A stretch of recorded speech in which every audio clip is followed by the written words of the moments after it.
Hi, Jonathan. I wanted to make a quick video for you to thank you and Gloria for saving my life, because it wasn't easy for me to start urotherapy.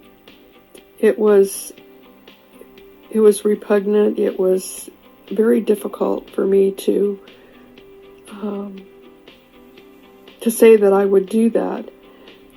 But because I was so desperate and I was dying and I kept losing weight, normally I weigh 115 pounds, I got down to 84 pounds. Honestly, I looked like a prisoner of war. I just still am very, very thin for what my normal weight is. But I am so much improved, and nothing touched the pain. None of the painkillers that I took that took the pain from the shingles that was from the bottom of my eye, part of my nose, and all the way back over the back part of my head. This was filled with scabs and took so long to heal, and I was 3 months in bed. I couldn't eat anything.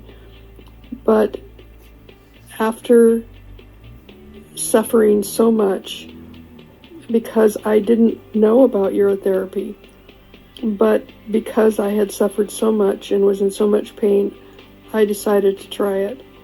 And honestly, it's the next day I felt a difference in my body. And after 10 days, I actually was able to drive my car for the first time it's been like 8 or 9 months. I hadn't left the house. And I told Jim, I think I feel good enough. I'm going to go to town and get a haircut. And he said, okay, well, keep your phone close to you just in case you need me. But I was able to do that. And I just want to thank you. I want to thank you for your docuseries, all the doctors who have been so good and have given their time freely, and that you give these episodes free to people to watch before they would possibly purchase them, so that they can have that information on hand all the time. But I just want to thank you, because I am 60% healed in the nerve pain. I know that's going to take time. Many of the books I've read on urotherapy say that a severe injury can take 7 or 8 months or longer. And this has been not quite 4 months. And I'm just so thankful that I started watching your series, and that I'm not ignorant anymore, and that I didn't have to needlessly suffer. But I suffered because I just didn't know the value of what your own body, when you put that urine back in your body, you're signaling your body, I need help, I need extra help. And your body goes to work for you, just like it builds a new baby in the amniotic fluid of the mother when she's pregnant. So anyway, I just want to thank you. Hi, I'm Jonathan Otto, and you're currently watching episode 5 of Healing Genesis, The Root of Disease, Treatments for Post-Vax and COVID Inflammatory-Related Diseases. As the COVID pandemic is coming to a close, we're slowly but surely beginning to understand the mechanisms of action of how the spike glycoproteins and other deadly and toxic materials in the shots wreak havoc in our bodies. As we know, these shots have caused a cascade of life-threatening health conditions such as cancer, myocarditis, fertility issues, and other severe inflammatory-related diseases. Modern-day medicine focuses more on treating symptoms with expensive pills and procedures, but in this episode, we will be deep diving into the root causes of diseases caused by COVID, as well as natural and holistic protocols that are well documented to have saved the lives of even the most severe cases of COVID. Kicking off this episode is Monique Bilodeau-Nessman, as she shares a deeply personal account of her experience of vaccine shedding after being exposed to individuals who have taken the jab. Monique recalls experiencing a sudden onset of severe symptoms within hours, followed by excruciating pain in her arms and in her stomach. After being exposed to shedding, Monique's health went on a downward spiral. On top of that, Monique was pregnant at the time and was deeply concerned about the potential impact on her unborn child. Monique Bilodeau Nestman, I got to meet you last night, and it was actually really beautiful, and happened to be in Dr. Brian Ardis's home. One of the things that really connected with me about you was your 10-year-old son. My son is half your 10-year-old's age. He's 4.5, and I could just see so much about you willing to work on your life and health and striving for a better life for yourself and therefore for him and your husband. And I felt that energy and so strongly, and also the trauma and the horror of the possibility of losing everything, or in this case, a young boy that needed his mother more than anything. I'm really amazed at how you were able to have such progression and be able to find solutions to many problems, have transformation. But I just wanted to give an opportunity for you to just speak from the heart. Well, September 5th, 2021 changed my life forever. I have not been vaccinated with the COVID shot, but on that day, I was around a lot of people who had been newly vaccinated and eating. And within 12 hours of that experience, I immediately had cutting up into the arms area and throughout the stomach. And as that week progressed, the pain just started to intensify. I was also newly pregnant at that time, and I was concerned about how this would affect the baby. That first week, I actually lost the ability to even go to the bathroom. I couldn't urinate. I couldn't have bowel movements. I needed help from my naturopathic doctor to be able to get those functions going. So I knew that this was really, really serious. By the end of September, we had lost our baby, and things didn't stop there. They progressed, and by November, I started hemorrhaging, and I would have blood clots the size of my fist. That fall of 2021, I was hemorrhaging every single weekend. So I would hemorrhage, and then I would take the week to recover, and then I would hemorrhage again. Meanwhile, the bleeding never stopped, and this just continued on and on. And so throughout 21 until the fall of 2022, I had on and off hemorrhaging was the big thing, a lot of heart palpitations, and I was doing a lot of help to try to help me out, but there was just so much that was going on. And in the fall of 2022, I reached out for some help, for a desperate plea for help through some of the people I learned from these docuseries. And I was able to get some help, but in the perfect timing, because in February of 2023, I actually just about died. In fact, if I wouldn't have had help, I would have died. I had severe tachycardia, and it just kept going and going. But so I'm sorry. It's okay. On February 14th and 15th, I had over 33 hours of tachycardia. I felt something pop in my neck that it actually stopped me long enough to see if I still had feeling in my hands and in my feet. I lost feeling in my hands. I'm still working on regaining the full feeling back. I had episodes after that where I had almost like a convulsion-like thing where I knew what was going on, but I couldn't move and my body was shaking. And that's a really hard place to be. That day I actually had pulled my husband and son aside and told them that this doesn't look very good. And I love them and will pray for the best. And I'm working at this and I'm healing. And so I'm getting beyond this. But it's been very difficult. I don't think people realize how traumatizing something like this can be and how difficult it is on a family, not just physically what's going on in your body and that you're scared as to what's going on, but how it impacts everything. I've heard my son cry a lot over the loss of this baby. And one of the last times that I hemorrhaged, he came up to me and he was crying. He said, "Mom, I just can't take this anymore. We've lost our baby. And we've just about lost you, and I just want to hug you and hold you while you're still alive." Sorry. It's a difficult place to be.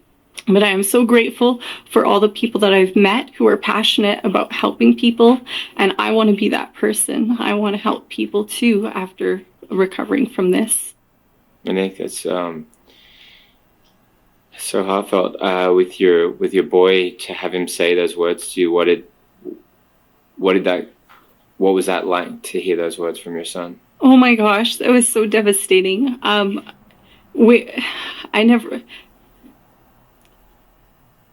It was so devastating. Why?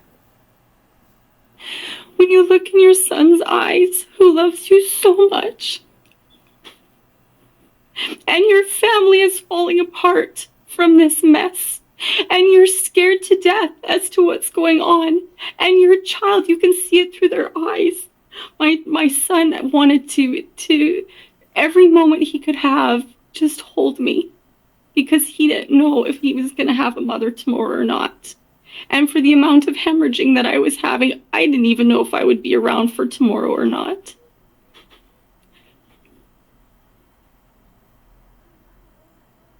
And a child so young, it's like, yeah, what we all feel like is that they, should have a pretty light-hearted life if possible, and playing, and we just don't imagine these things, and yet we look at the world around us and we see so many people suffering, and it's just, we never want that to happen to us, to those that we love. We don't want it to happen to anyone. And here you are in this horrific situation, and your boy, like, I mean, I know it's hard, but how could you describe the sound in his voice and the look in his eyes and on his face? Just absolute horror and worry, and I mean, just soft, quiet tone, like Mom, what's gonna happen? I mean, the day that I honest to God thought I was gonna die, we had someone come to the home to help counsel us through those moments, and they were both my husband and I were just kneeling on my husband and son were kneeling on the floor beside me, and just crying, and just, I love you. And it's hard to describe, to be honest, Jonathan. It really is, until you're in those moments and you don't know when your last breath is going to be, and looking at your husband and your son. But I can tell you this, is that it was inspiring enough that when I thought I was going to die, I thought, no, they'll be devastated. I can't do this, and I've got to figure this out. And how did you find my work? I remember my first experience with you was in 2016. I had some health challenges then, and I checked out your work, and it was very, very good. It was helpful for me, and it helped me recover. And then this last time, I heard your work again, and one of the doctors on your work, Dr. Henry Ely, he described that people experience these cutting razor blades. And I thought, oh my gosh, that's exactly what's going on in my body. Finally, somebody who understands what's going on. And so I reached out for help. So I am so thankful for the work that you do, because your work really has saved my life. I believe that with my whole heart and soul. Thank you so much. You've done such an amazing job. I don't think people realize, unless they're actually in these shoes, how physically devastating this is, how scary this is when you have something going on in your body that is uncontrollable, how emotionally devastating, how spiritually devastating, what this does to your relationships, and how financially devastating. On every possible level of life, it is devastating. And so when you feel like you're in the pits of hell, pardon my frankness, and you have somebody like yourself that gives you information with people who are willing to help, that's the biggest handout. And I just remember crying and saying, God, it's just you and me. And if you can find me somebody, anybody to help me, I promise I will fight and help other people. And here I am. And I am healing wonderfully. Thank you so much. I cannot thank you enough. And my son, on behalf of my son and my husband, they too, because they still have a wife and a mother, because I am healing. That's what this is all about. It's the only thing that matters, seeing people like you be able to just experience everything that you deserve, like just be able to have your family. It's not really very much to ask. And you just need some answers in some critical times, and that's how we can win and have everyone in the world. No one has to suffer. No one has to die. We can save everyone. Some of the work that I've been doing with Dr. Henry Ely has really helped me work through that. I remember one point in time he had asked me, when was the last time you told your body that you loved it? And I told him, I said, well, that's a novel idea. I told it can die. So he spent a lot of time working me on that. And that has really learning how to love myself through this process and recognize that God, number one, is not doing this to me, and that God does indeed love me, and that he is the simple fact that there's something more and I desire that than the space that I'm in is his hand up has really softened my heart and healed me in such a profound way. And learning how to love myself, and that what my body is doing is actually fighting for me in the best way that it can. And so now, yes, I am so much more at peace. Up next, we have Dr. Philip McMillan, a physician based in the United Kingdom, who will be sharing his research and expertise on the root cause of dementia before the COVID pandemic. He'll also be explaining how the spike protein of COVID, which binds to the body's ACE2 receptor, can trigger an autoimmune response, thus leading to severe complications such as cytokine storms that affect the lungs, heart, and kidneys.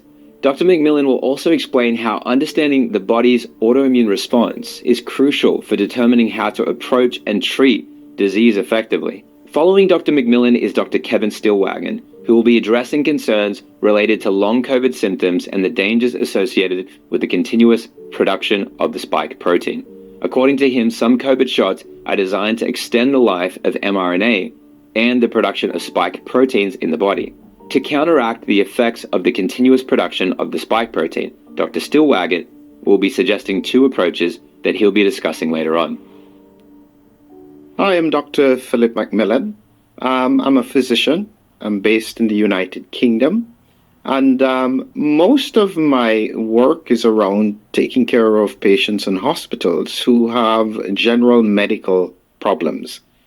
My background in terms of my interest in research has primarily been around dementia research, and I've been doing that for 12 years before the COVID-19 pandemic.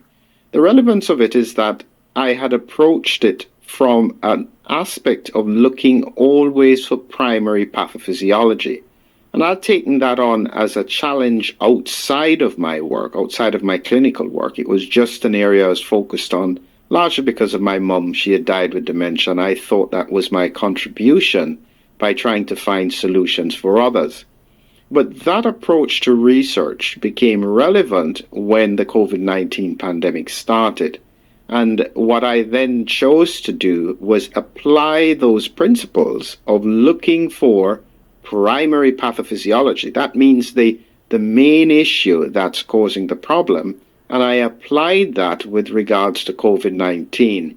And out of that research, I realized that the severe disease was an autoimmune response primarily involving free or serum ACE2. That's a whole explanation that needs to be expanded.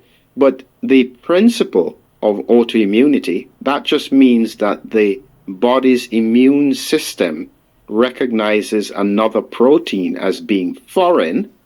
That is part of many diseases and can be triggered by viruses, including type 1 diabetes. And so it's not uncommon for it to happen, but it is very important to understand because it will direct how we approach the disease and the kinds of treatments that we can use. So that's been my focus in terms of raising awareness of this from the beginning of the pandemic. And I've been able to collaborate with Professor Uhal in Michigan to publish 2 papers looking at autoimmunity in COVID-19. So the background to it is that when I started looking at severe COVID-19, and again looking for primary pathophysiology, I looked at the data coming out of China, and this was in about February 2020 when we started to get the research information, and I noticed an unusual pattern. And the pattern was that 76% of the patients who had severe disease in China had hypertension, and there weren't really any children. And so immediately that stood out to me as very, very unusual, because hypertension is not normally associated with any kind of viral infection. And so I started to try and look for links that would explain children not really being affected and hypertension being such a significant risk factor in terms of severe disease.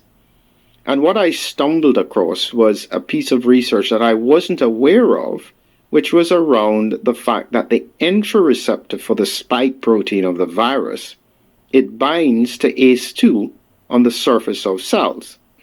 That's kind of the lock key mechanism. So when it binds to it with the spike protein, it opens the door and allows the virus to get inside the cell. The issue is that in certain comorbidities, and as people get older, the body does something unusual about ACE2 in the bloodstream. That's important to note, not on the nasal passageways or in the airways. This is what happens in the bloodstream. The body does a compensatory mechanism and clips the angiotensin II converting enzyme so that a proportion of it is floating freely in the bloodstream. We think that's just a compensation for certain conditions like heart failure or hypertension or in diabetes or people who are overweight. So our question was simple. When the virus gets into the bloodstream, would the free ACE2 bind to spike protein? And then if that viral protein or that virus with lots of free ACE2 attached to the spike protein gets picked up by the immune system, how would it differentiate this spike protein from the free ACE2? And that's essentially what we thought was the autoimmune response. It's almost like a mimic. It got caught up in that very severe response to the infection. And once that happens and the body produces autoantibodies, it will target ACE2, which is in the lungs, the heart, and the kidneys. And this is primarily what we saw in the severe cytokine storm.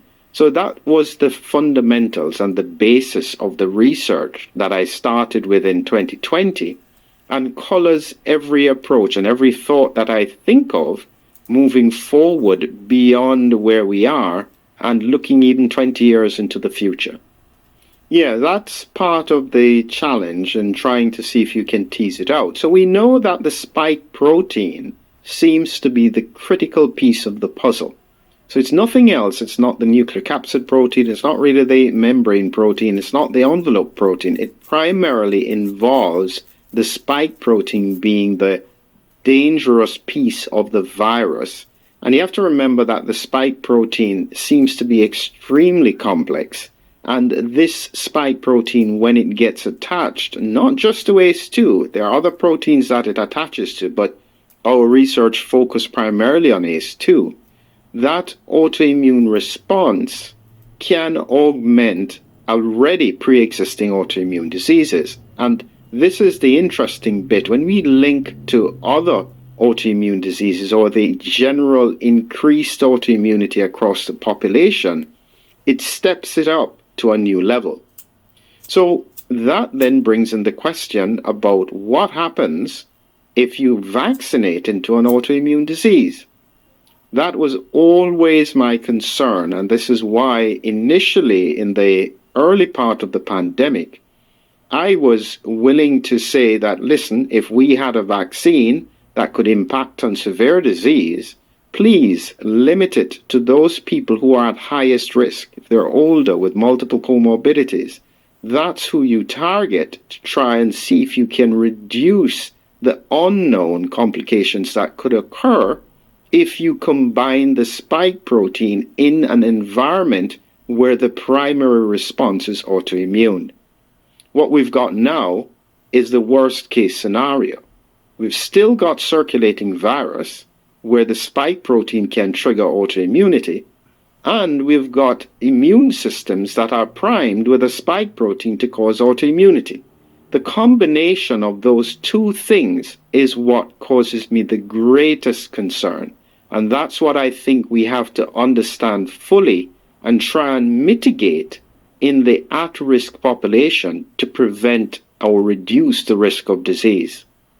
The reality is that anything that involves the immune system can be affected. But here is where people get confused. They think that because there is a risk, it occurs in everyone.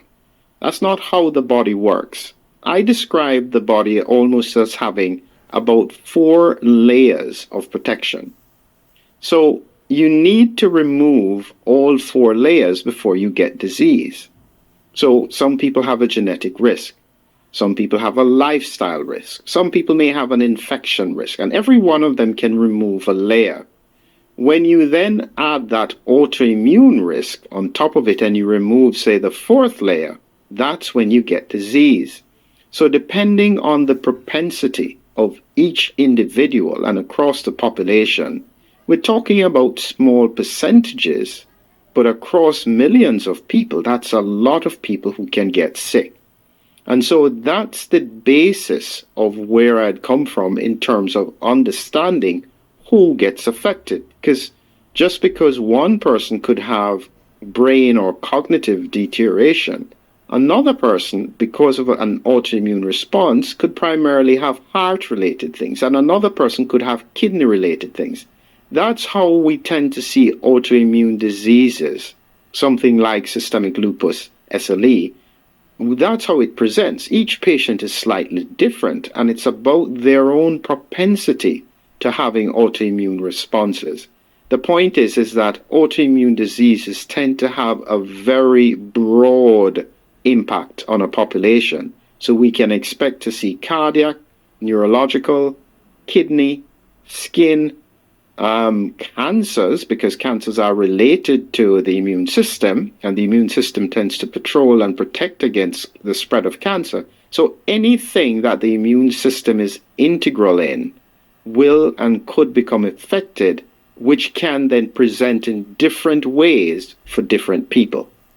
So what you have to imagine is that the spike protein, as you can just imagine the virus like a football, and on the surface of the ball, or if you don't play football, on the surface of a round ball are multiple little spikes that are the entry receptor for the virus. It's very important. So that's what the spike protein is there for. It's the key that opens the lock to get inside a cell. And this spike protein, we call it in SARS-CoV-2, but in every virus, they have a very similar mechanism that allows them to enter cells. And so once you understand that, that's just what the virus will use to get inside a cell. What you then have separate from that is that in this case, with regards to the spike protein for SARS-CoV-2, not only does it use ACE2, but it has the unusual capabilities of binding to multiple other proteins. And this is a problem, because if you then think about what I said with regards to ACE2 binding to the spike protein and then the immune system getting confused that it is a part of the virus, any other protein that does that could then become targeted. And that's where we've noticed a very important bit with regards to the spike protein. Another important protein it binds to is neuropilin-1. There's also furin. And so all of these proteins, then there is a potential for the body to make antibodies that will target them and take them out of the system, which would then potentially lead to disease in predisposed individuals. Even without autopsies, we've got information from biopsies that have been done for patients who have either got myocarditis or died with myocarditis.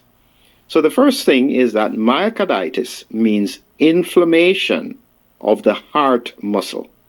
So the heart muscle can get inflamed from various things, including a viral infection, including medication. Lots of things can cause a myocarditis.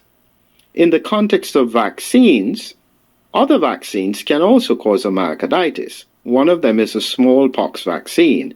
It can cause a myocarditis, but not at all in the same frequency as with the COVID vaccines.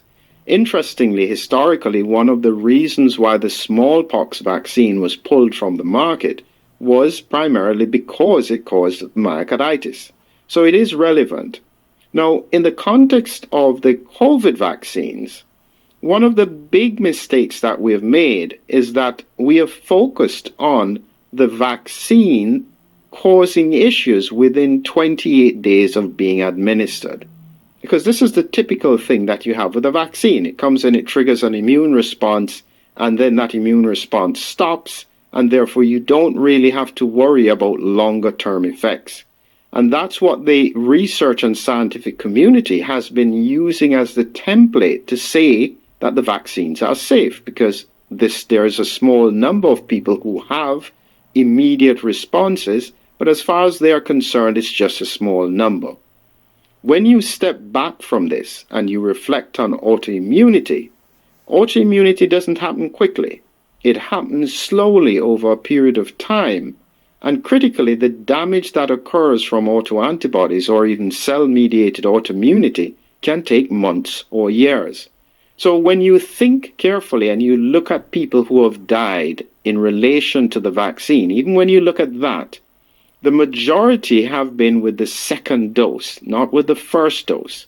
So the first dose would be the primer for autoimmunity, which would have been occurring in the background, and then the second dose boosts that autoimmune response, and when they have looked in most cases around myocarditis, there is fibrosis. That means that there is the fibroblasts or cells that cause healing are trying to get in to fix stuff. That doesn't happen immediately. And so it suggests that the process that is occurring in myocarditis is not immediate. It had been occurring before, probably around the time of the first dose. I think that this is primarily related to the spike response, either spike being produced inside myocardial cells, which is then triggering the immune system to target these heart cells. And the trick with myocarditis is that we know about these heart-related symptoms largely because heart problems are usually obvious. So it's not just that myocarditis is the only thing that's occurring. I think that this inflammatory process is occurring in multiple organs, but we tend to see it with the heart. And this is because of the heart working all the time. People will get rhythm disturbances because the electricity is not working as efficiently, and they are then prone to very abnormal electrical patterns that can then lead to sudden cardiac death.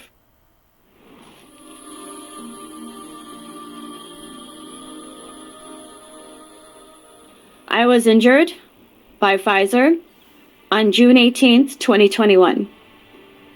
Prior to my injection date, when I got the injection into my body, I came home 2 hours later and I started to feel a severe burning. That pain was indescribable. I never felt pain like that before, especially from a bruise, especially after an injection. There was so much pain and throbbing and burning in my leg that just wouldn't go away. For 2 years, I tried so many things. Like last year, when I started detoxing and healing, I was on about 25 different supplements every single day. I wasted thousands of dollars on supplements. Over the last 2 years, I've had about 50 symptoms or more. Most of it has been my nervous system and my circulation.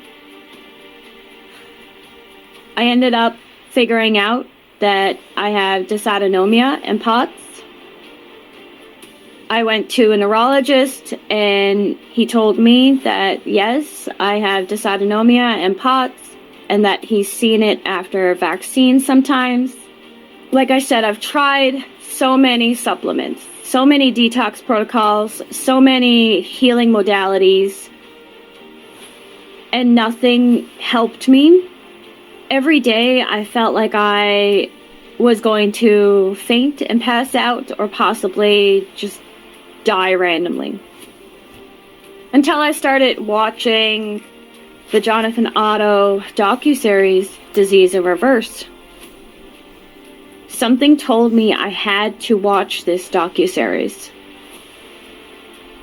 Today is September 28th, day 16 of using urine therapy. The pins and needles in my feet and my hands have gone away. Low energy throughout the day has disappeared. I have energy all day long. Sharp pain, stabbing pain in my head, gone away. Gasping for air and a heavy chest and pain in my chest and palpitations have gone away. My arms and my legs are getting stronger. The heaviness in my right leg has gone away. And I finally feel like I am not injured again. People want to know about, long COVID symptoms and, dangers from the spike protein and how do you counteract that? Well, the main problem that's happening is the continuous production of what's called the spike protein. And unfortunately, this shot was designed that way. They used modification of the natural Wuhan virus recipe, if you will. It's just a nucleotide sequence. It's the mRNA, the message to make the protein. They modified it with what are called pseudouridines, N1 methyl pseudouridine. And when they did that, that makes the human body a little less immunogenic. In other words, it looks more human and the body is less likely to immediately attack that mRNA. And so this way they can get a lot of spike protein that gets produced. And they also modified the ends of the mRNA so that it doesn't get gobbled up as easily by what's called RNase, which is a natural enzyme that's in your cytoplasm. So as I mentioned before, your body is a protein manufacturing plant. That's your cells are. That's what they do. They make proteins all day long. And they do that with messenger RNA. That's the message to make the protein. So when the cell decides it wants to make a protein, the messenger RNA is created in the nucleus of the cell. It leaves the nucleus. It comes out into the cytoplasm. It attaches to the ribosome, and the ribosome reads the sequence, and there's transfer RNA that bring in what's called amino acids. Those are the building blocks of your proteins. Those are chained together, and then when it hits the signal to stop, the protein stops being made, and now the RNase comes in, and it dissolves that messenger RNA back into its original nucleotides, back into your cytoplasm so that they can be recycled and used again for a different protein down the road. But this shot isn't like that. This shot was, designed by man to last a very long time and continue to make the spike protein, which is highly toxic. So how do you counteract that? You have to either dissolve the spike protein or you have to stop the spike protein from attaching to other cells in your body once it does get created. You see, and it's got an affinity for what's called the ACE2 receptors in your body. So you can dissolve the spike protein by using natural products. These are not pharmaceuticals, they're nutraceuticals. And they're called nattokinase and bromelain and curcumin. And Dr. Peter McCullough has a very specific protocol on the amounts of those that you should be taking in combination. And as I mentioned, I'm retired now. I don't treat anyone My main objective is to educate people on why things are happening the way they are and point them in directions where they can get some help. So Dr. Peter McCullough's protocol is a good place to start there to get those nutraceuticals to dissolve the spike protein. Now, you can also stop the spike protein from attaching to the receptors. Well, how do you do that? Well, we know that by taking ivermectin, that can help. There's also another interesting thing that's happening with the spike protein. The spike protein, as it's being made, there are smaller proteins that can be made. These are called peptides. And some of these proteins are very similar to venom proteins that you may have heard about, snake venoms, for example. And I've verified this myself. There are definitely sequences within the mRNA, smaller sequences that definitely do match venoms. And if these are being created by the cells and are released into the bloodstream and into the lymph, they can also attach to receptors, but they don't use the ACE2 receptor. They use nicotinamide receptors. And so Dr. Brian Ardis is another avenue of approach where he has discovered that by using nicotine, this can stop those smaller peptides from attaching to receptors along those cell walls. So those are two things you can do. I also like to point people in the direction of FLCCC.net. That's the frontline critical care COVID doctors that first started. And FLCCC.net has a website with some tabs on there for their specific protocols that they have found work with people that are injured directly by the shot itself, and also people that are experiencing long COVID symptoms. Now, I will tell you that, in my experience of, being a chiropractor for 7 years full time, there is no magic bullet. People are going to have to try different avenues of approach to see what works for them. And you need to try to find a doctor that's willing to help you along that journey. So, and you need to find doctors that are naturopaths, homeopaths, chiropractors, and also a new type of doctor that's developing now. They're called functional medical doctors or integrated medical doctors. And these are doctors that are definitely willing to help you along this journey to try to find out what's causing the problem, not just cover up the symptoms. Find out what's causing it and deal with that. So those are a few things you can do. Also, I encourage people to eat organic foods as much as you possibly can, because, and I know it's expensive, but I've seen a shift now in most grocery stores now where there are more and more organic foods available, and the prices are starting to drop, and that's just because of demand. People are demanding now healthier foods, which is a smart thing. And the reason is because most of our food and water now has been tainted with a product called glyphosate that's been sprayed on our crops.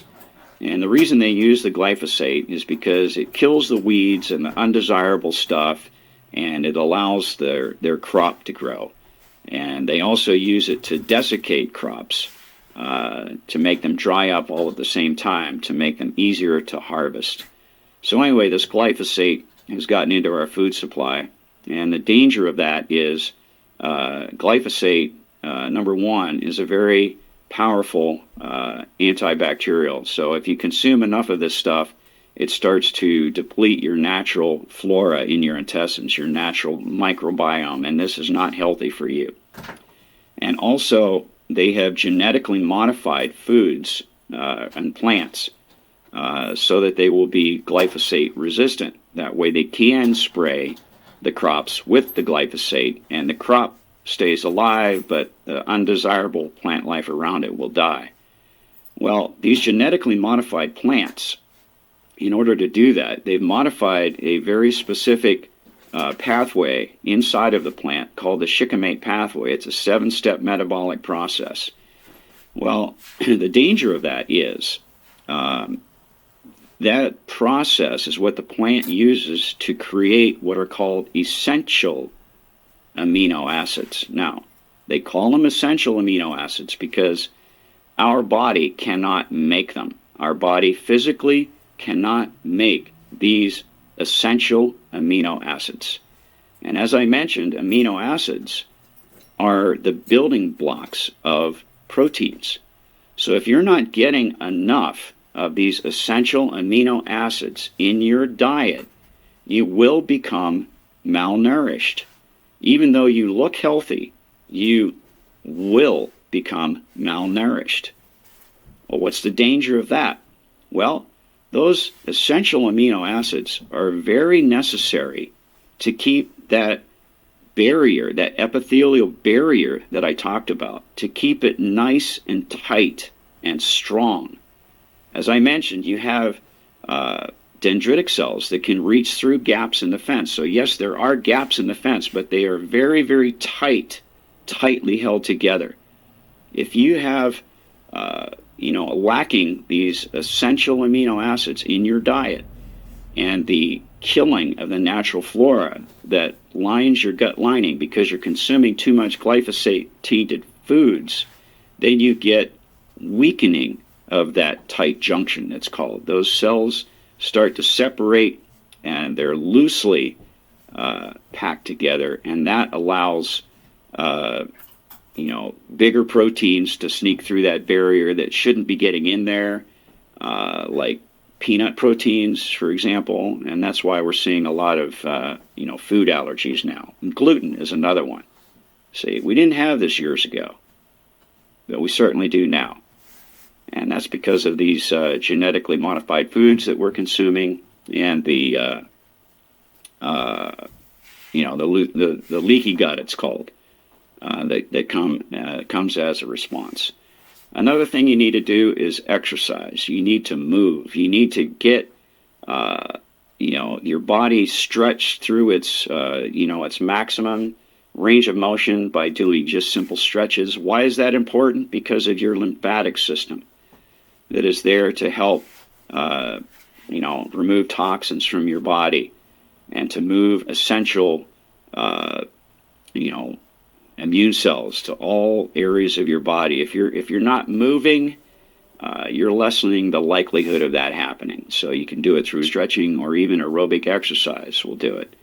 And another reason why you want to get that heart rate up through aerobic exercise is so that you can get fresh, oxygenated blood and nutrient-filled blood to all cells of your body. All cells of your body. You've got to do this. You've got to get your heart rate up a few times a week, okay? When you stop moving, you start dying. This is just common sense. Another thing you need to do is keep your vitamin D level up. You can get vitamin D through the sunshine. You can also get it through vitamin D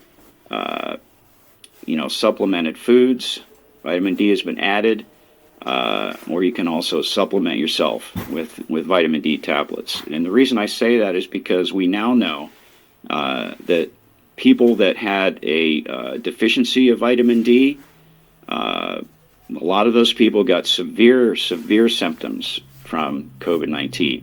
And the people that had a high level of vitamin D did not have severe symptoms. So there's definite involvement with your levels of vitamin D. And this is something that you can have your doctor test for you, and you could even have it tested yourself if you're curious. There are websites like walkinlab.com or also Alta Lab Tests is another one, where you can actually order yourself these blood tests and find out what your vitamin D levels are. You can also help reduce the production of spike proteins by taking zinc with quercetin. Quercetin is what's called a zinc ionophore. It helps to get that zinc inside of your cytoplasm. And why is that important? It's important because zinc will slow down the production of the spike protein. And it does so by its action on what's called ApoBec enzymes. ApoBec enzymes is another area that many doctors aren't even aware of. But it's the ApoBec enzyme that is highly involved with the production of proteins in your body. And if those enzymes aren't working correctly, you can get an overproduction of proteins that are happening. The ApoBec enzymes, by the way, are what's responsible for the mutations of viruses in your cells. It's not the virus that's mutating itself. Viruses are not living things. They don't have any intelligence. They don't have the desire to attack you. They're just basically dead genetic material wrapped in a protein and lipid shell. That's all they are. And so when these things get inside of the cytoplasm of the cell, and the intelligence of your cell, the intelligence within your body, decides that it wants to mutate part of that virus genetic material into something else, it will do so. And it does it through ApoBec enzymes. Okay? So it's our bodies that are mutating the virus. It's not the virus that's mutating itself. That's another concept that's very, very poorly understood. Up next, we have Dr. Deborah Villion, who is a board-certified and internal medicine specialist who advocates for holistic approaches in healthcare. She explains her experience in developing protocols for COVID and addressing vaccine injuries. For COVID, she developed a treatment protocol that involves high-dose vitamin C paired with ozone therapy, which she has witnessed to be highly effective. The combination of these treatments, along with quercetin and zinc, showed significant improvements in her patients, especially those with severe symptoms. Following Dr. Villion is Dr. Jana Schmidt, who is a naturopath, master herbalist, and ordained minister. She specializes in addressing the root causes of health issues, and she'll be sharing how she was able to help couples overcome fertility challenges by using natural and holistic remedies. Dr. Schmidt will also be discussing the negative effects of EMF exposure on health and fertility, as well as the importance of regularly detoxing the body from heavy metals, toxins, and synthetic chemicals. Dr. Deb Villion, I am really interested in what you've got to share. I think that some of the protocols that you developed proved extremely effective and helpful for people that were exposed to these spike proteins, COVID, long COVID, and potentially there as well with the vaccine injuries. I'd love to hear what you have on that. Firstly, thank you for joining me. Please tell me a bit about your background as well. That'd be fantastic. Well, I'm internal medicine, board certified in internal medicine, but years ago, Lord just kind of led me through various things to a path of holistic medicine. You're trying to get healthy, get away from the pharmaceuticals. I still use them when need be, but you've got to heal the body. So that's kind of been my path. And I'm also board certified in anti-aging regenerative medicine, and basically have kind of an integrative internal medicine practice where I do functional medicine and also cosmetic medicine, because if you're trying to be young on the inside, you want to look young on the outside too. So I do a lot of different things. Oh, that's awesome. Now tell me about the protocols you developed for COVID. And then is this applicable as well? Did you find effective protocols for vaccine injuries? Actually, yes. It started out with just basic reasoning. I said, there's got to be something to treat this. I mean, when have we ever had something that we couldn't treat? And I went back to what they did before they had antibiotics. They used high-dose vitamin C. And we do that in my clinic, but we'd predominantly done that for cancer. But we'd done it for HIV and for Epstein-Barr virus. And I said, well, why won't that work for COVID? So we picked 25 grams, which is what we call an oxidant dose, not an antioxidant dose. So it's a kill dose, and found it very effective. And then one of my colleagues that you may have heard of is Dr. Jim Thorpe, who's been very active speaking out for pregnant women in this whole vaccine injured, bioweapon. Anyway, he called me up and said, hey, I heard you do ozone. And I said, yeah, we do ozone. Haven't done it in a long time because they have a treatment for hepatitis B and C now. So he goes, well, let's try it. So we paired that with the high-dose vitamin C, and did the 2 infusions together, and it was miraculous. We'd see people coming in with high fevers. They looked like death warmed over, and even their oxygen would be low. We'd give them that infusion. About halfway through, they would perk up and start talking, and they'd leave there with a smile on their face. It was absolutely amazing. And that was with ozone therapy. That was with the high-dose vitamin C paired with ozone.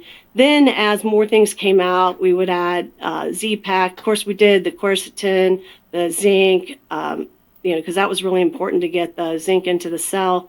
And I use a product that I'm very passionate about. It's an NRF2 activator, Protandim NRF2, because that has been clinically proved to reduce oxidative stress. That was the main thing the virus was doing to us, was all that oxidative stress in the lungs. So we did that as well. We actually have our protocol published in a peer-reviewed journal, and you can find it predominantly if you go to Google Scholar. I don't know if it's on PubMed because they screen a lot of things, but if you just put in my name or COVID-19 vitamin C, it will probably come up. But we did that, and then when ivermectin became popular, I added that, and that just kind of supersized things. It was awesome. How did ivermectin supersize things? It just made it happen faster, because about that time, I started using ivermectin December 2020, and that's kind of when things started to mutate. The vaccine came out and pushed basically the variants, and then we had the Lambda and the Delta, and those were just much more severe, and the ivermectin just seemed to facilitate it, make it go faster. Does that give any clues into the parasitic nature of, in this case, the COVID, the vaccine injuries, that somehow they were either creating a parasitic issue or they were dropping the immune system, pushing up then the body's replication of parasitic infection? I think it could be. I mean, ivermectin works so many different ways. The same thing with the protocol we did. It'll kill viruses, bacteria, parasites, stops viral entry, so it's hard to tell what's doing what, but it was clearly a bioweapon that, behaved like a parasite as well as a virus. Did people take the ivermectin daily? How did they use it? We started out with 0.2 milligrams per kilogram and would get it compounded because the pharmacies obviously were told not to dispense it. And we would do it for, I think we started out actually for 3 days or once every 3 days. But as the virus mutated to get stronger, we started using it for 5 days. During the Delta, we went up as high as 0.6 milligrams per kilogram. Now I'm back to 0.2 unless somebody is really ill. But I do use it as part of my long haul and vaccine injured. I'll give it daily for up to 3 months. Do you find it effective with the long haul? Absolutely. And the Absolutely. COVID vaccine? I'd say out of everything that I do for long haul and vaccine injured, that's probably the number one. But you can't just do that. You have to do multiple things. But I've been taking it myself since I think it was January of 2021, just as a preventive, because I am constantly bombarded with spike protein because I treat vaccinated and unvaccinated. We still treat COVID, and I just didn't have time to be sick, and so I haven't got sick since. It's amazing. Awesome. If I sound sick, it's just because I have allergies right now. But I took some bee pollen today. That's going to work. That's awesome. I think the urine therapy, I'd be interested in seeing what happens there, because it was Dr. William Hitt, who was a Nobel Prize winner, and he was really the pioneer, one of the pioneers actually, one of many pioneers in urotherapy. But they would do, the Nobel Prize was won for in allergy medicine, and they were doing subcutaneous urine injections. I have heard of that. Yeah, Dr. William Hitt. He was a mentor to Dr. Rashid Buttar. And so I know that he has the Nobel Prize and I know that he was doing the urotherapy for allergies, but the exact field in which he won the Nobel Prize, I don't have that on the top of my head though. Now, coming over to the ozone and the vitamin C, how do people do these? Can you just talk about how someone can actually implement this? Well, I mean, to get to a dose that's a kill dose of vitamin C, it has to be given intravenously. I know a lot of people like to take a gram of vitamin C every hour, but there have been studies that show that the kidneys will filter it out. You can't get the level high enough in the blood, so that does have to be given intravenously. I wonder whether someone could, if they were willing to do urotherapy, whether they could loop that by doing the urine. I don't know. We should do a study. Would that be cool, right? Because I'm trying to find every way in which people can do it from home in case they don't have either the money or the ability. Well, and you can certainly take a lot of vitamin C. Now, ozone you can do at home. You can buy an ozone generator. You won't get the high concentration that we have in the clinic, but you can give it rectally, and the rectal route pretty much gets into the bloodstream immediately. Like when I do it that way, I can smell it in my nose immediately, so you know it's getting into the bloodstream. If you can get an ozone generator with a tank of oxygen, then you can get up to the really high levels, which is what you have to do if you're going to do it intravenously. Now, the two ways to do it intravenously are what they call major or minor autohemotherapy, and that's been the classic way to do it forever, which involves taking a bag or a bottle that's empty, putting an anticoagulant in it, then you bleed out to gravity about 150 to 250 milliliters of blood. Then you ozonate the blood with the gas, kind of gently agitate it, and then give it back. Now, we did not do that. Years ago, I learned that the Russians were doing it another way called with ozonated saline, where you take a bag of just saline, you let out a little bit of the saline to give room for it, and it has to be a stretchy bag. You then put the ozone into the bag, and it intercalates in between the water molecules, and then you give it IV. Now, the autohemotherapy people have kind of been against that because they're worried about it reacting with the sodium chloride and having a little bit of sodium hypochlorite in it, which is just household bleach. There's been some studies that have showed trace amounts, others haven't showed it. I can tell you it's clinically not significant at all. And when you're running something like I was, where you've got sick people coming in like that, autohemotherapy takes a long time to do. It just wasn't possible. So we did this, saw no toxicity whatsoever. And the biggest problem is sometimes it irritates the vein. Vitamin C can do that too. We buffer it and do the best we can, but most people tolerate it very, very well. And with the ozone therapy, did you find that the rectal versus the the IV version was better? One was better than the other? I didn't compare them. I mean, the vast majority of people come in and they do the IV. I'm one of the people that it causes a lot of problems with my veins. And so if I need to do it, I do it rectally. And it seems to be effective for me, but I haven't compared them one to another because the stuff we do is definitely strong. Exactly. And the rectal one is the one you can do from home, whereas the injection is right. Is have harder. To go to, yeah. Yeah, some people, if they had to, because I was talking to like a friend of mine that's a nurse, and his mum needed a treatment, but she had to stop because they couldn't afford it. And I was like, well, you're a nurse, like just buy one of the machines, and then you can do it. And because the machines aren't that expensive, and you're going to save a lot of money if you're going to get that treatment like weekly or monthly. Especially if you have cancer, it's something you can do at home. There you go. Exactly. If you've got someone to administer that. Mm-hmm. Now, technically, I'm not going to tell people to do this, and I guess there's certain risks, right? If somebody was to learn, like watch YouTube videos and learn to do it themselves, I guess there's some risks there, right? Right. I mean, you can always overdose on it, and anything good even, because it is an oxidant, and you need to have enough antioxidants in your body to handle it. So it's not something that I would recommend you did 3 times a day, every day. You'd get into trouble. Got it. And then with the rectal, I guess there's a little bit more room for error there, potentially. A little bit, because it won't be quite as strong. But then how often should somebody do it? Is once a day a good amount? I think it depends really on what you're dealing with, and I mean, obviously if you've got COVID, yeah, I think once a day, maybe twice a day would be good while you're actively sick. True. What about cancer? Cancer, same thing. But you might want to take a day off or two because you've got to make sure you have enough antioxidant. When you do ozone, it activates the pathway, the NRF2 pathway that I was telling you about before, that makes your body make antioxidants. But somebody with cancer where their liver and things aren't functioning well, they may not make a good amount of antioxidants, so you have to make sure that you put those back. I'm Dr. Janice Schmidt. I'm a naturopath, a master herbalist, and also ordained minister. As a naturopath, we look for the root of the the problem when someone is ill. We look at what is the cause of that problem, and we try to determine that and heal that as opposed to just chasing a symptom. So that's been my main focus, and I do a lot of work with couples who haven't been able to have babies, and so we help their bodies, detox and give it everything it needs, and that's been my main focus in my practice.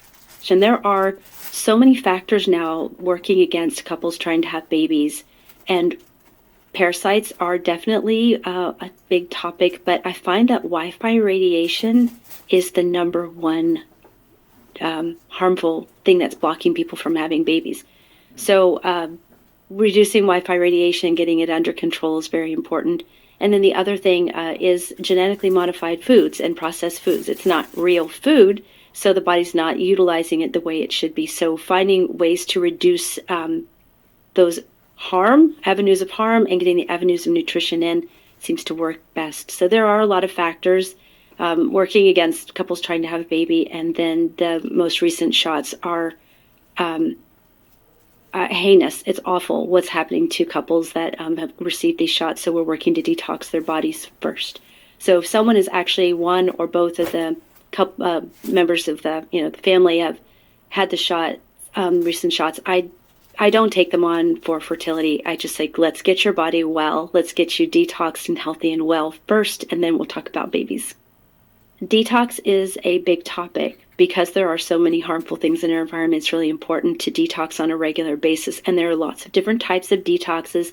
And in the past, we mostly focused on heavy metal detox, digestive cleanse, liver detox, parasite cleanse, but now we have detoxing from the shots. And not just people who've received the shots, but it seems like it's in everything now, in our food, in our water, and even just being close proximity day after day with someone who has received the shots, then those people also need to detox as well. So spike protein has been this buzzword since the shots because the bodies are generating the spike protein. Now, spike protein is actually a natural component of a virus, but this is not natural from the shots. This is manufactured. It's synthetically made to manufacture these spike proteins. But for a naturopath, we look at it a little differently. So the spike protein is a symptom of something that's wrong, right? So the cells are now generating spike proteins. It's the part that's generating is the problem. That's the root cause. The spike protein is a symptom. Yes, it's a problem, and yes, we need to take care of it, but if you just take care of the symptom, it doesn't stop what's happening. The problem is still there. So honestly, chasing the spike protein and only that is like a pharmaceutical model to me, and I don't operate that way. I operate in the naturals and the plants, and so yes, we need to remediate the damage that the spike protein is causing, but let's get to the root of the problem. So honestly, I'll be very honest, I was a little hesitant to know, will we be able to find out how these are making our bodies make spike protein enough to figure out how to stop it? I was really skeptical until I met up with, and I'd known these people for a while, but we teamed up together for the Healing for the Ages conference, Dr. Brian Artis, Dr. Henry Ely, and Dr. Ed Group, and we put our heads together, and honestly, it was absolutely amazing. Each one of us brought something to the research that the other ones didn't have, and together we were able to determine how the bodies were making the spike protein, and how the CRISPR gene technology and the gene editing technology and the weaponized bacteria, how it all came together to make this happen. Believe it or not, it's in research papers. They tell you how they made it. It's almost like they're bragging about how they can manipulate the genes, and this is how we do it. Well, in doing so, we were able to figure out how to silence it, how to stop it, how to disarm it. And has been one of the most exciting things to be able to share with people. In order to silence these, they're called plasmids that have this gene editing technology, and it's called CRISPR gene technology. Stop it from making these spike proteins over and over and over. There's a couple of steps. First, you need to silence the poisons that are causing it. And that can be with, I prefer bee pollen, so that's my go-to for just about everything. but there have been some extreme cases where I needed to suggest nicotine patches, and that has worked beautifully as well. There are lots of things that attach to the nicotinic receptors to stop this poison from attaching to the cells. And Dr. Brian Artis has done amazing work in that area. And so another thing that we need to do is there's weaponized bacteria, generally E. coli. We need to be able to stop that also.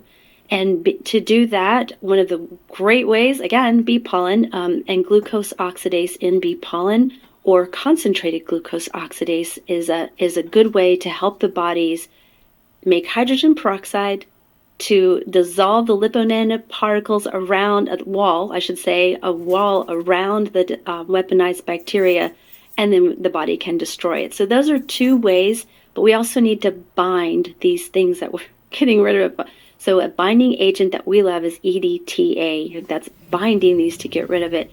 And then we need to nourish the body. So good probiotics, fermented foods is going to help the gut biome get back on track and get our whole natural body's biome back where it should be once we get the weaponized ones out. So we've had incredible success time and time and time, again, with this basic protocol. And there's some more details to it, but that's the general gist of it, is we need to stop it, bind it, dislodge it, and then replenish the body.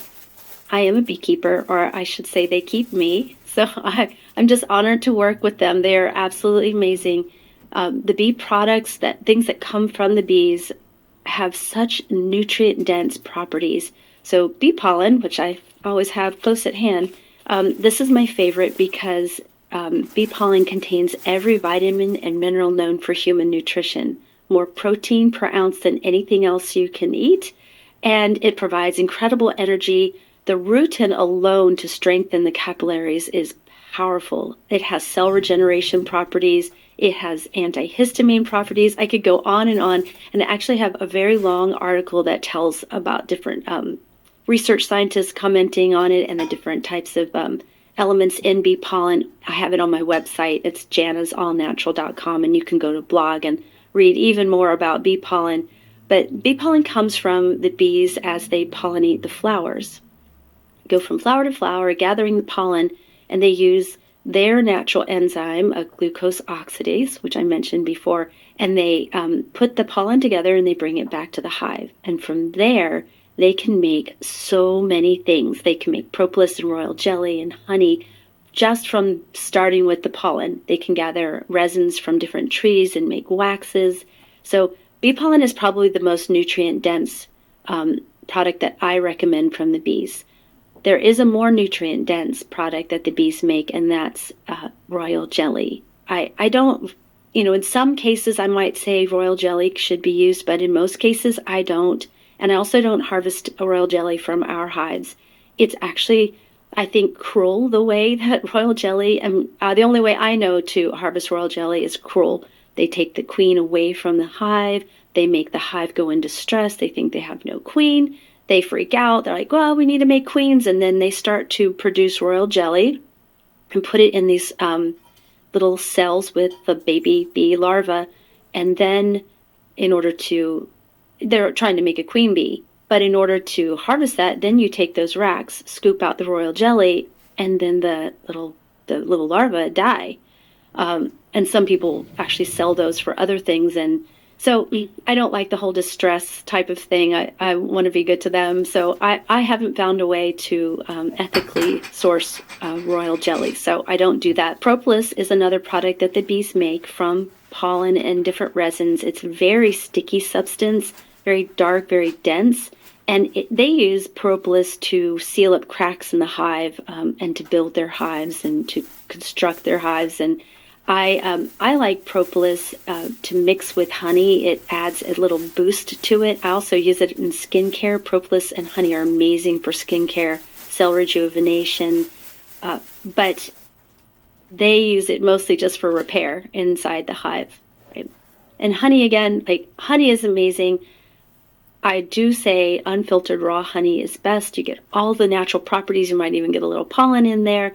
So honey is just incredible. It actually helps protect your teeth against cavities, against the bacteria that causes cavities. And it's amazing for wound healing. It's a great sweetener. It's not as sugary. It's not as high glycemic index as sugar, and then you get all the nutrients. So honey is one of my favorites. So of all the bee products, I would say bee pollen, honey, and propolis. Those are the ones I recommend. But be sure to get this organic. It's very important to have organic honey, pollen, propolis, and this is why. Can you imagine the bees going to the flowers to get their raw ingredient of the pollen, and those flowers have been sprayed with Roundup, chemicals, pesticides, insecticides. This is going to not only hurt the bees, but whatever product they bring back is going to hurt you if you ingest it. So it's very important to get clean source of any of the bee products. Concluding this episode is Dr. Brian Hooker, as he gives us a sneak peek of his amazing book, Vax Unvax, Let the Science Speak. Dr. Hooker highlights the intentional failure of public authorities to conduct studies comparing the overall health outcomes of vaccinated and unvaccinated individuals. He also will be sharing alarming statistics on the negative impacts of the COVID vaccines on fertility and pregnancy, particularly on how fertility disorders are about 5 times higher in the entire history of VAIDS. Aside from the COVID vaccines, Dr. Hooker will also be sharing shocking information as to how other vaccines, such as the Tdap vaccine, increases the risk of premature delivery in pregnant women and increased rates of neurodevelopmental disabilities in the unborn child. It's Jonathan Otto here, and I'm with Dr. Brian Hooker. And Dr. Hooker has for us some incredible insights that are coming out right now with the release of his new book, Vax Unvax, Let the Science Speak. Certainly an important work. This book is co-authored with Robert Kennedy Jr., and it's just a very important work for our time. There is more talk right now going on in regard to vaccine safety and the whole hoax and fraud, the junk science that is really being pushed. And so books like this are some of the most important things that we can have right now, and certainly actually some of the most sought after materials. And so it's an important moment in history, and I think that Dr. Hooker and Robert Kennedy Jr. have risen to the occasion, especially with this book. And that's why I'm grateful to have Dr. Hooker with me to discuss some of the key findings there, so we can go in detail and you can get a feel for it. And if whether you're on the fence on vaccines or whether you have a loved one that is, and they just need some black and white science, well, this is the answer you're looking for right here. So thanks for being with me, Dr. Hooker. Thank you, Jonathan. It's always a pleasure. I'm so excited to talk about my book today, and I'm honored to be co-authoring a book with Robert Kennedy Jr. So this is a real dream. I am in the final stages of editing before it goes off to actually print the book. So it's a really exciting time. That's awesome. Yeah, no, fantastic.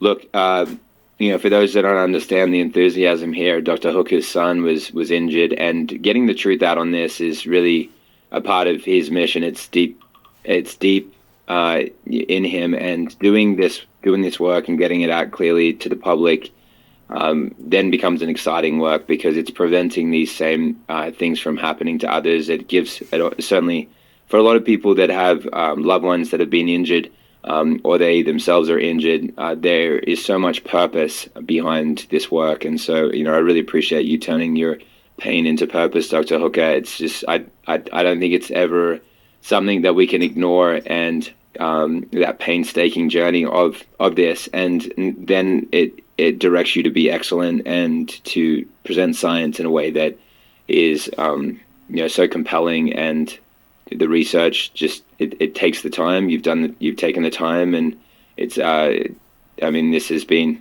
decades really in the working, and so it's an important time. So I'd love you to dive into some of your figures here, and kind of you take the reins on the interview here, so you can lead the audience through what some of your key findings have been here.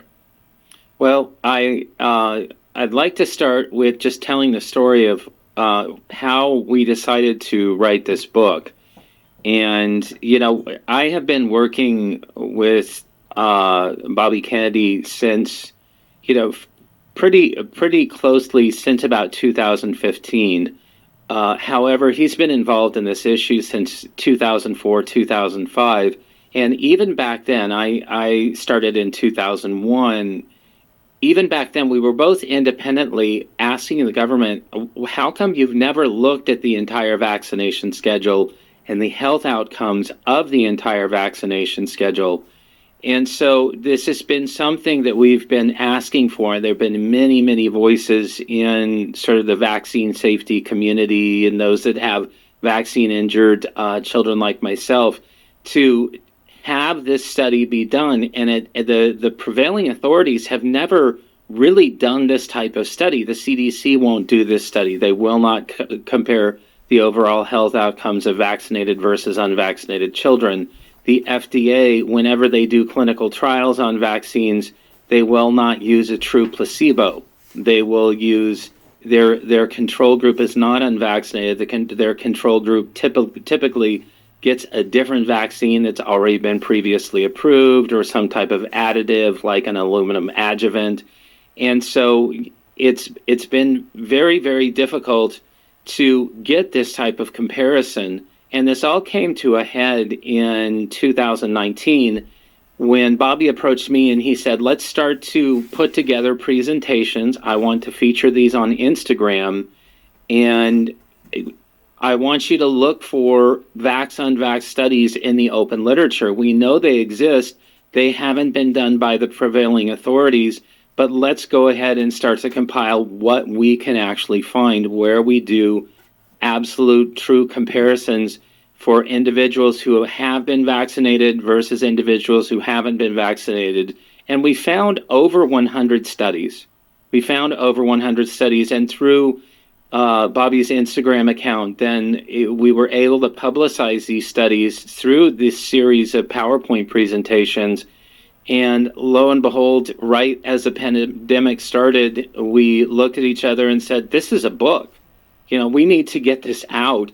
And at that point, Bobby had been deplatformed off of Instagram. He's been recently reinstated, but he was deplatformed for what's called malinformation. It wasn't disinformation or misinformation, but it was malinformation, meaning that it was true, but it could persuade people to do things that the government doesn't want them to do.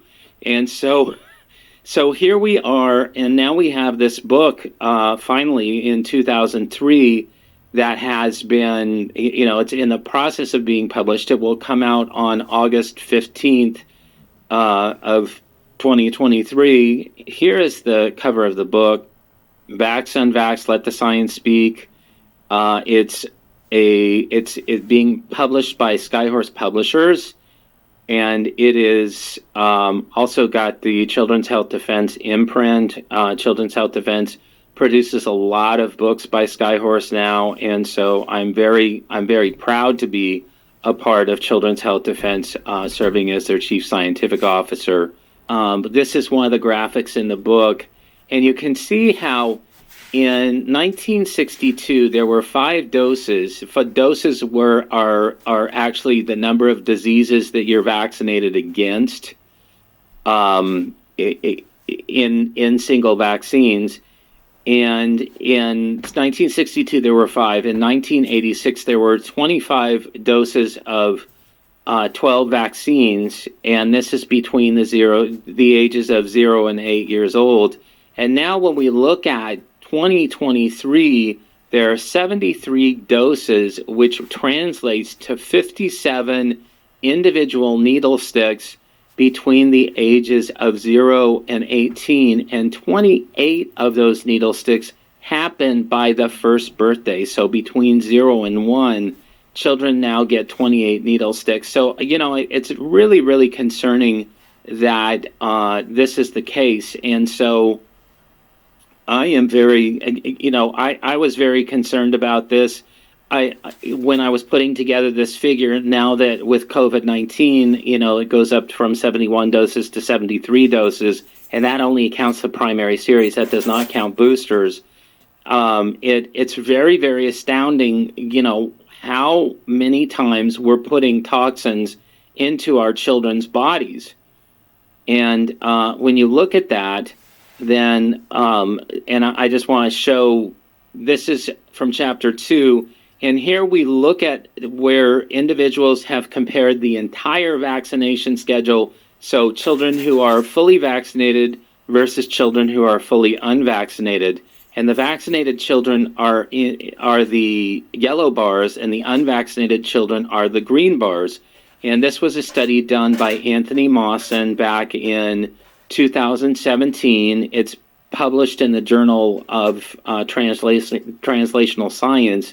And you can see that in this instance, allergic rhinitis, this is just the presence of, this would be akin to hay fever and any type of allergy that causes nasal distress or sinus distress, 30 times higher in vaccinated children versus unvaccinated children.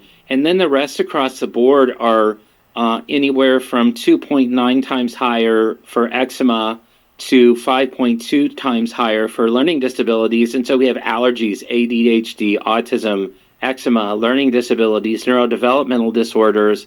And, we drill down into these different studies, and between the vaccinated and unvaccinated children, you would think that infectious disease would be prevented, but vaccinated children got at least 4 times as many pneumonia infections and at almost 4 times as many ear infections as unvaccinated children. And so even, these are non-specific infections. These aren't protected specifically by vaccines. But you can see that the innate immune system is being suppressed by vaccination. And I think it's really important to point that out. And we see that over and over again in the book.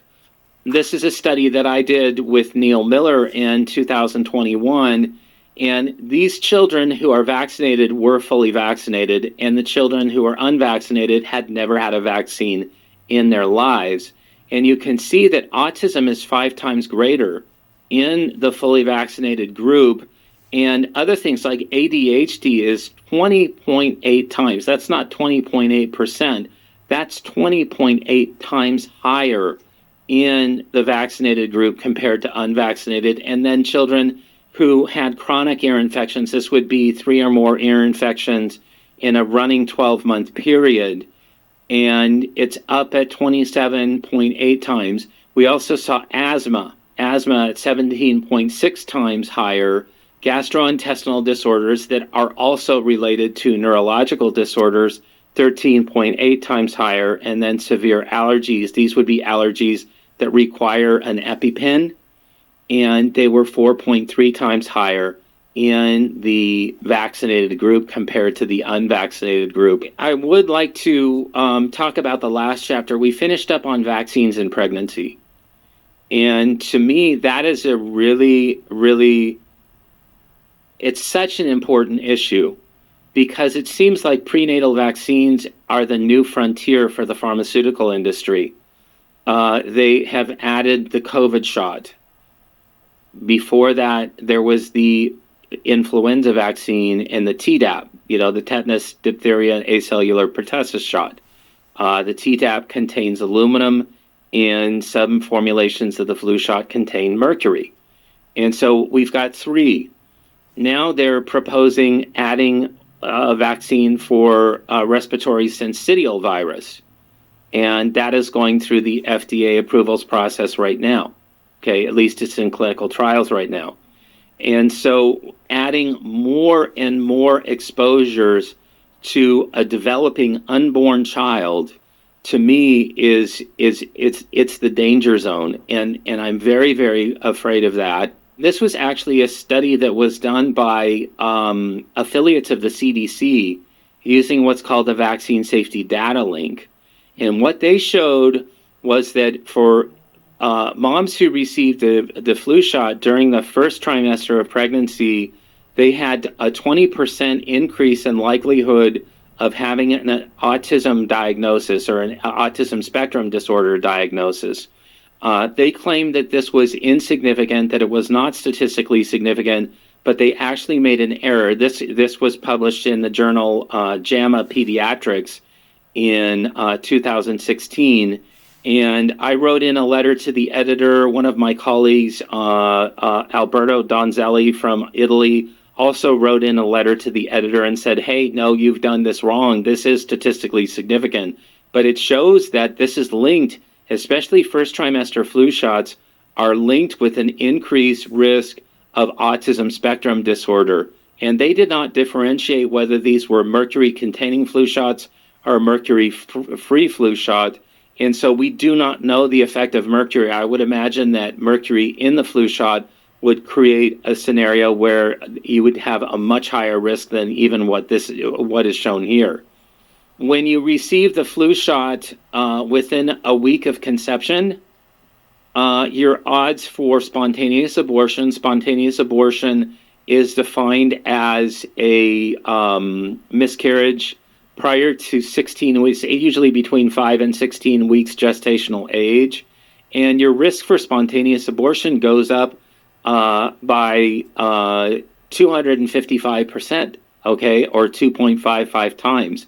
And so, people who are trying to get pregnant don't want to have a miscarriage. And so why would you do this? To me, it makes absolutely no sense that you would do this. And, there's limited data on whether the influenza shot even protects against flu. And it depends on the flu season.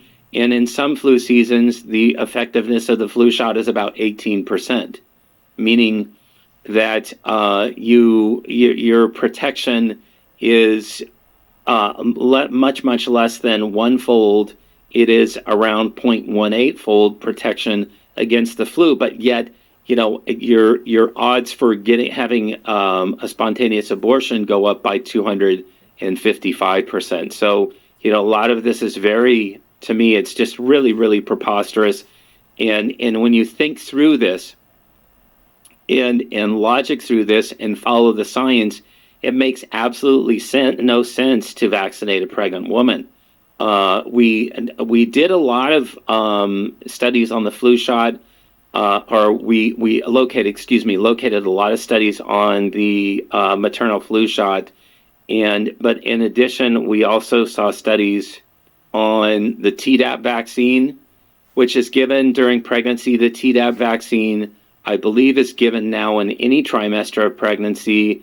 This is a condition called chorioamnionitis, and this can promote infections in the newborn. It can also promote prematurity in the newborn, so this would be premature delivery.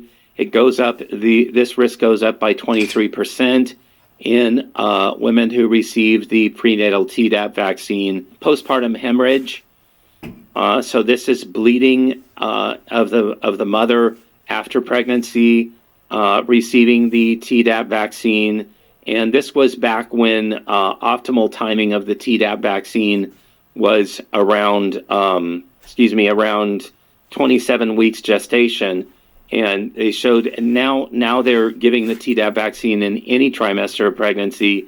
And so if you get it early on in pregnancy, then your risk of postpartum hemorrhage goes up by 34%.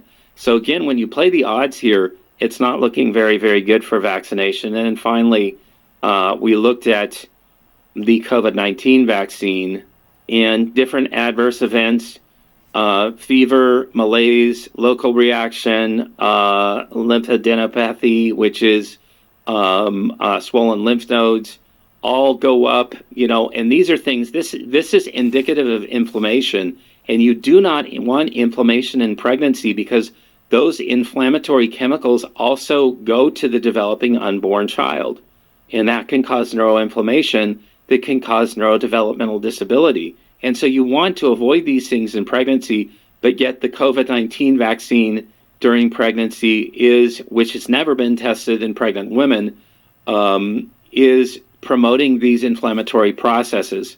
This is postpartum hemorrhage and gestational diabetes, which is associated with preeclampsia and also associated with preterm birth, goes up. And these are triple vaccinated during pregnancy versus unvaccinated during pregnancy. And it's preposterous to me that you would give a woman during pregnancy one COVID shot, but individuals were getting, not only were they getting their COVID primary series, but they were getting boosted during pregnancy. And you can see that postpartum hemorrhage goes up very, very significantly, as well as gestational diabetes.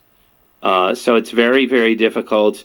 Looking at fertility parameters, I thought this was an interesting study, and it shows sperm parameters in males before and after vaccination, and it showed that sperm concentration and total motile count went down significantly in males who received the COVID-19 shot. And we're seeing this also in VAERS, where the vaccine adverse events reporting system, we're seeing this in VAERS where fertility disorders associated with the COVID-19 vaccine are off the map. In fact, the amount of report of fertility disorders following the COVID-19 vaccine is about 5 times higher than the entire history, the rest of the history of the VAERS database, which is 30 years worth of vaccination.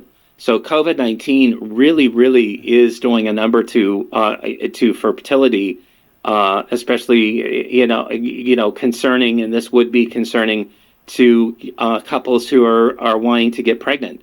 Okay, but yet the government is telling you, get your COVID shot, protect you, protect grandma, protect your children.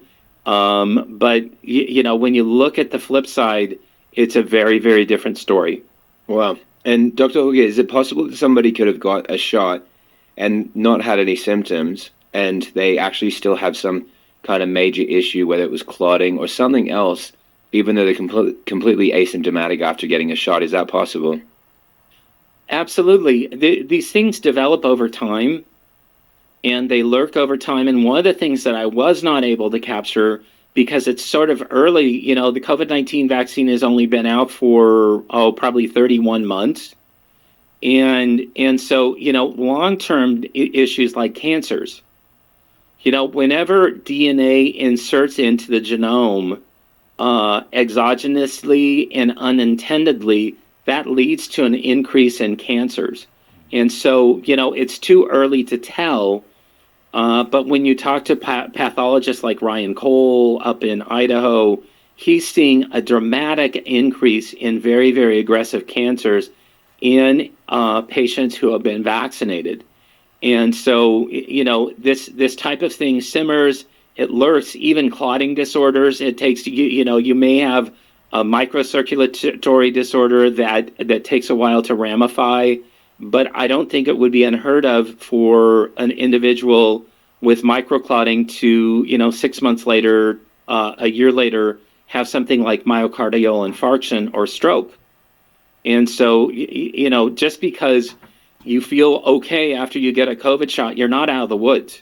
Yeah. Yeah, that's a huge takeaway. And so it's up to us to be vigilant. We've had other interviews where you've talked about different protocols that people can do, whether it's, we went through various things from proteolytic enzymes to different ways to break that down, whether it was a nattokinase or lumbrokinase or N-acetylcysteine or vitamin C, various different functions there, detoxification methods, the use of antiparasitics, ivermectin, and then herbal base. There's so many different tools and protocols that people can look into, which we've discussed heavily, which I really appreciate all your work on. Identifying and addressing the root causes of disease is undeniably one of the most important things that we should do if we want to achieve better health. By addressing the underlying cause, we're able to prevent the disease or the condition from recurring or progressing. This applies to all kinds of diseases and health conditions, whether it was caused by COVID vaccinations or some other external toxicity. As our experts have discussed, there is more than meets the eye. We have to be vigilant and constantly be on the lookout for invisible toxicities such as EMF exposure and microscopic toxicities in our food and our environment. By addressing the root cause, supplying the body with the nutrients and vitamins that it needs, and detoxing on a regular basis, I've no doubt that you're already on the pathway to better and robust health. Thank you so much for joining me in this episode, and I look forward to seeing you in the next one. Until then, God bless you.